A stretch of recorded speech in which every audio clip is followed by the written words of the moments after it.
Buonasera e benvenuti al Palarigopiano di Pescara e buon 2020. Cerca Murillo. Murillo arriva come un fulmine. Jesulito colpisce il palo di Fabian Lopez. Sarebbe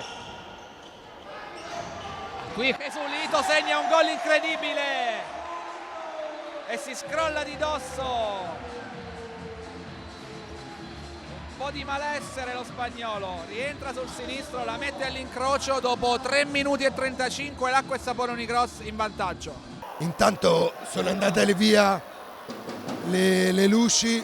Sembra il concerto di Vasco Rossi, ma in realtà siamo sempre al Palarigopiano. Bellarte ha cambiato completamente tutti e 4 gli uomini mettendo un quintetto. Il raddoppio dell'Acqua e Sapone Unicross con Ghi che segna il suo primo gol del 2020, fa tutto da solo, il pivot con il numero 11, poi deve arretrare per la pressione dell'Acqua e Sapone, qui sbaglia tutto Brancher, Jonas alla porta vuota, calcia addosso a Vinicius,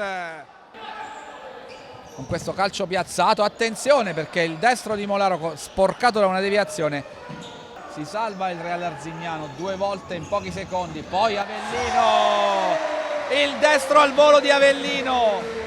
Questa volta Pozzi non può nulla e Avellino va a abbracciare i tifosi dell'Acqua e Sapone Unicross. Vuole evitare di subire altri gol entro la fine del primo tempo. Attenzione però, Coco Wellington!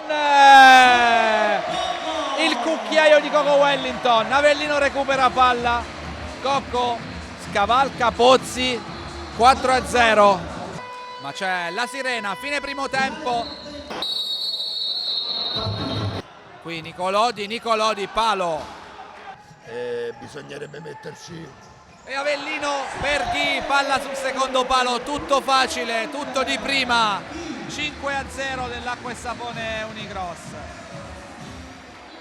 Il gruppetto di tifosi dell'Arzignano continua ad applaudire e incitare la squadra. Qui Jonas solo contro Pozzi, la suolata bellissima giocata di Jonas Pinto che regala a Calderolli la palla del 6-0.